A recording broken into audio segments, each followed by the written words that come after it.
رب کریم سے وہی لوگ ڈرتے ہیں، سب سے زیادہ وہی لوگ ڈرتے ہیں جو لوگ اہل علم ہیں، جن کے پاس علم ہوتا ہے، جن کے پاس قرآن مجید کا اور سنت رسول صلی اللہ علیہ وسلم کا علم ہوتا ہے، وہی لوگ رب کریم سے سب سے زیادہ ڈرتے ہیں۔ ان اللہ عزیز الغفور، اور آپ فرماتے ہیں کہ بے شک رب کریم بہت زیادہ غفور الرحیم ہے، گناہوں کو معاف کرنے والا ہے۔ اسی طریقے سے ہم دیکھیں کہ رب کریم نے اور ایک دوسری آیت کے اندر فرمایا کہ یرفع اللہ الذین آمنوا منکم والذین اوتوا العلم درجات، کہ اے لوگو اس بات کو اپنے ذہنوں کے اندر بسا لو، اس بات کو جان لو کہ بے شک اللہ رب العالمین انہی لوگوں کے درجات کو بلند کرتا ہے جن کے پاس علم ہوتا ہے۔ تو اگر ہمارے پاس علم ہوں گے تبھی اللہ رب العالمین ہمارے درجات کو بلند کرے گا۔ تو ہماری ذمہ داری ہوتی ہے کہ ہم بھی علم کو حاصل کریں، جس طریقے سے صحابہ کرام رضی اللہ تعالیٰ عنہم اجمعین علم کو حاصل کیا کرتے تھے، اسی طریقے سے علم اور ایک عالم کی اہمیت ہم دیکھتے ہیں کہ رسول اکرم صلی اللہ علیہ وسلم کی سنت میں کن کن اہمیت کے بطور آپ نے فرمایا۔ سب سے پہلی چیز ہم دیکھیں کہ رسول اکرم صلی اللہ علیہ وسلم نے فرمایا، صحیح بخاری کی روایت ہے، حضرت ابو ہریرہ رضی اللہ تعالیٰ عنہ فرماتے ہیں کہ من سلک طریقا یلتمس فیہ علما سہل اللہ لہ طریقا بہ الی الجنہ، کہ ابو ہریرہ رضی اللہ تعالیٰ عنہ فرماتے ہیں، صحیح بخاری کی روایت ہے کہ انسان اگر کوئی شخص ایسے راستے کو آسان کرتا ہے، ایسے راستے کو چوز کرتا ہے، ایسے راستے کو وہ اپنے آپ کو پسند کرتا ہے جس کے ذریعے سے وہ علم کو حاصل کرے، تو رب کریم اس کے لیے جنت کے راستے کو آسان کر دیتا ہے۔ اسی طریقے سے ہم دیکھیں صحیح مسلم کی روایت ہے، حضرت ابو ہریرہ رضی اللہ تعالیٰ عنہ اس حدیث کے بھی راوی ہیں، فرماتے ہیں کہ رسول اکرم صلی اللہ علیہ وسلم نے فرمایا کہ اذا مات الانسان انقطع عمله الا من ثلاث،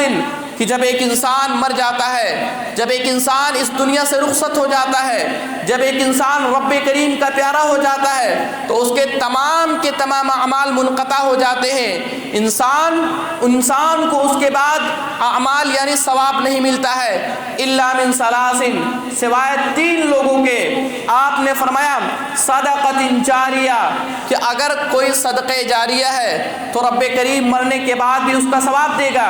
اگر کسی نے مسجد کی تعمیر کر دی، مسجد میں امداد دیا، مسجد کو توسیع کیا، اسی طریقے سے مدارس میں امداد کیا، مدارس کو بنوایا، سڑکوں کو بنوایا، اسی طریقے سے رفاہی کاموں میں جو بھی کام کیے وہ صدقہ جاریہ میں شمار ہوتا ہے۔ اگر کوئی شخص ان کاموں کو انجام دیتا ہے تو مرنے کے بعد بھی اس کو ثواب ملے گا۔ اسی طریقے سے دوسری چیز آپ نے فرمایا او علم ينتفع به، کہ ایک ایسا علم جس کے ذریعے سے کہ اس کے مرنے کے بعد لوگ اس سے فائدہ اٹھائیں، تو آپ نے فرمایا کہ اس کے مرنے کے بعد بھی اس کو ثواب ملے گا۔ یہ علم کی اہمیت ہے کہ ایک انسان اگر علم کو حاصل کرتا ہے، تعلیم کو اپنی زندگی بناتا ہے، قرآن و احادیث کی تعلیم کو سیکھتا ہے، لوگوں کو سکھاتا ہے، تو مرنے کے بعد بھی اس کو ثواب ملے گا۔ اسی طریقے سے او ولد صالح یدعو لہ، کہ اس کا ایک ایسا نیک اور صالح بچہ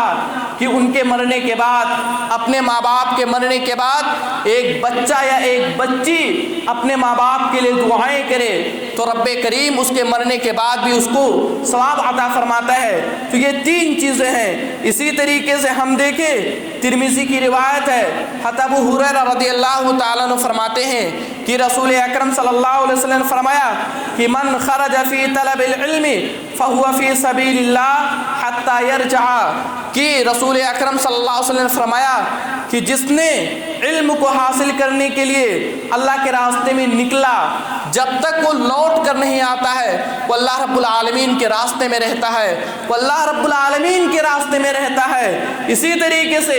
جب تک وہ رب کریم کے راستے میں رہتا ہے، یہاں تک کہ مچھلیاں بھی پانی کے اندر اس کے لیے دعائیں کرتی ہیں۔ آپ دیکھیں کہ رسول اکرم صلی اللہ علیہ وسلم نے فرمایا کہ ان العالم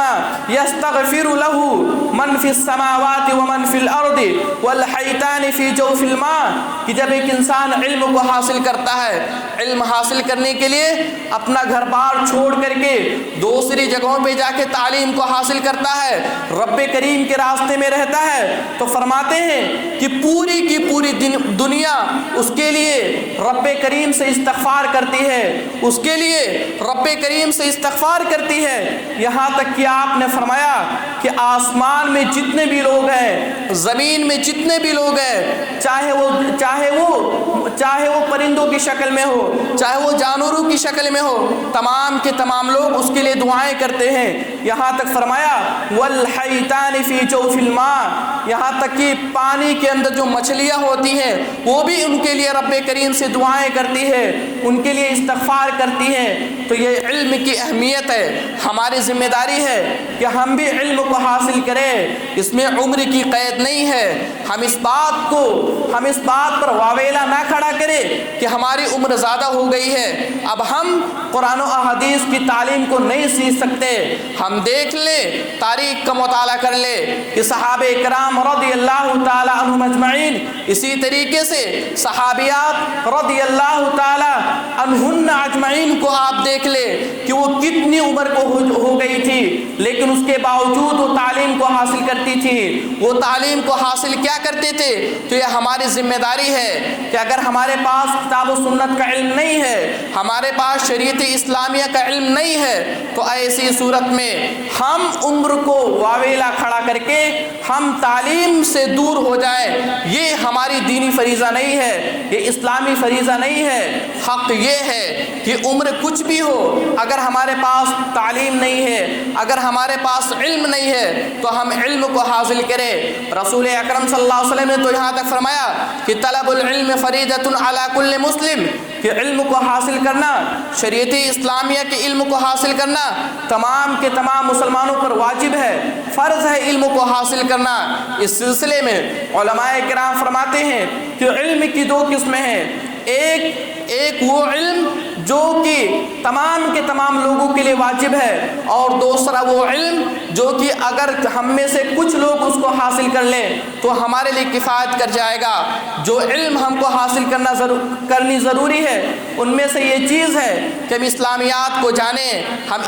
ایمان کو جانیں، ایمان باللہ کا مفہوم کیا ہے، ایمان بالرسول کا مفہوم کیا ہے، ایمان بالکتاب کا مفہوم کیا ہے، ایمان بیوم الآخرہ کا مفہوم کیا ہے۔ اسی طریقے سے ہم جانیں کہ نماز پڑھنے کا طریقہ کیا ہے، روزہ رکھنے کا طریقہ کیا ہے، ہم جانیں کہ طہارت کے طریقے کیا ہے، کن کن چیزوں سے ہم ناپاک ہو جاتے ہیں اور کن کن چیزوں سے ہم پاک ہوتے ہیں۔ ہماری ذمہ داری ہے کہ ہم اس چیز کا علم حاصل کریں، معاملات کو جانیں کہ ہم لین دین کس انداز سے کریں، کون سی چیز حلال ہے، کون سی چیز حرام ہے، کن چیزوں کو شریعت اسلامیہ نے حلال قرار دیا اور کن چیزوں کو شریعت اسلامیہ نے حرام قرار دیا۔ اسی طریقے سے جو بھی بنیادی تعلیم ہماری روزمرہ کی زندگیوں میں آتی ہے ان تعلیمات کو حاصل کرنا یہ ہماری ذمہ داری ہے، اور والدین کی یہ بھی ذمہ داری ہے کہ اپنے اولاد کو بھی دین شریعت کا علم حاصل کرائے۔ یہ نہیں اس بات کو اپنے ذہنوں کے اندر بیٹھا لے کہ کل قیامت کے دن ایک بیٹے سے، ایک باپ سے اس کے بیٹے کے بارے میں سوال کیا جائے گا کہ تو نے اپنے بیٹے کو کہاں تک علم حاصل کروایا، کہاں تک کتاب و سنت کے راستے پہ چلایا۔ ہر باپ سے کل قیامت کے دن اس کے بارے میں سوال کیا جائے گا۔ تو والدین کی ذمہ داری ہے جہاں خود علم حاصل کرے اپنے اولاد کو بھی علم حاصل کرائے۔ اسی طریقے سے علم حاصل کرنے کے سلسلے میں ہم بنیادی طور سے ایک چیز کو ہم اپنے ذہنوں کے اندر بیٹھا لیں کہ جہاں پہ ہم علم حاصل کریں، علم حاصل کرنا ہمارے لیے کافی نہیں ہے، بلکہ علم حاصل کرنے کے ساتھ ساتھ اس پہ عمل کرنا یہ ہمارے لیے کافی ہے۔ ایک انسان کتنا علم حاصل کر لے، کتنا بڑا علامہ بن جائے، کتنا بڑا مفتی بن جائے، کتنا بڑا امام بن جائے، چاہے مسجد حرم کا یا مسجد نبوی کا امام بن جائے، لیکن اگر علم ہونے کے ساتھ ساتھ عمل نہیں کرتا تو وہ قابل قبول نہیں ہے۔ جہاں پہ ہمیں علم حاصل کریں اس کو عمل میں لائیں، اپنی زندگی کے روزمرات کی زندگی میں اس کو نافذ کریں۔ ہم دیکھیں کہ صحابہ کرام رضی اللہ تعالیٰ عنہم اجمعین جب ایک آیات کو سیکھ لیتے تھے، قرآن کی ایک آیت کو سیکھتے تھے تو دوسری آیت کو اس وقت تک نہیں سیکھتے تھے جب تک کہ سیکھی ہوئی آیت کے مطابق وہ عمل نہ کر لیتے تھے۔ 10 آیتیں سیکھتے تھے، پہلے اس پر عمل کرتے تھے، اس کے بعد دوسری آیت کو سیکھتے تھے۔ اس انداز سے ہم بھی علم کو حاصل کریں۔ اسی ہم دیکھیں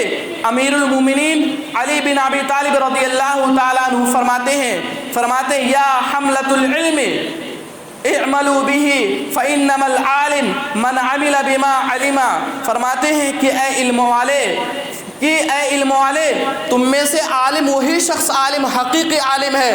جو علم حاصل کرنے کے ساتھ ساتھ عمل بھی کرتا ہے، اور جو شخص علم کے ساتھ عمل نہیں کرتا وہ حقیقی عالم نہیں ہے۔ اسی طریقے سے ہم دیکھیں عمر بن خطاب رضی اللہ تعالیٰ عنہ فرماتے ہیں کہ من ارباب العلم قال الذين يعملون بما يعلمون۔ فرماتے ہیں عمر بن خطاب رضی اللہ تعالیٰ عنہ کہ ارباب علم کے وہی لوگ سچے حامل ہیں جو لوگ علم حاصل کرنے کے ساتھ ساتھ اس پہ عمل کرتے ہیں۔ تو یہ ہماری ذمہ داری ہے، یہ ہماری دینی اور شرعی ذمہ داری ہے کہ جو بھی تعلیم ہم حاصل کریں اس کے مطابق ہم اس کو اپنی زندگی کے اندر نافذ کریں۔ عالم کے سلسلے میں ہم اس بات کو جانیں کہ ہم عالم کی ناقدری نہ کریں، عالم کے ساتھ بدتمیزی نہ کریں، عالم کے ساتھ بدسلوکی نہ کریں، عالم کو ہم دوسری ثانی درجہ نہ دیں، بلکہ ہماری ذمہ داری ہے کہ ہم عالم کے شانہ بشانہ چلے، ان کے ساتھ مل کر چلے، ان کے ساتھ جڑ کر چلے۔ ہم ان کے بغیر ان کو نظر انداز کر کے ہم زندگی نہیں گزار سکتے۔ یہ ملک ایک جمہوری ملک ہے، یہ ملک جہاں پہ مسلمانوں کی حکومت نہیں ہے، یہاں پہ اگر ہمارا کوئی قائد ہے تو وہ عالم ہے، اس لیے ہم عالم کے شانہ بشانہ چلیں، ان کے ساتھ جڑ کر چلے۔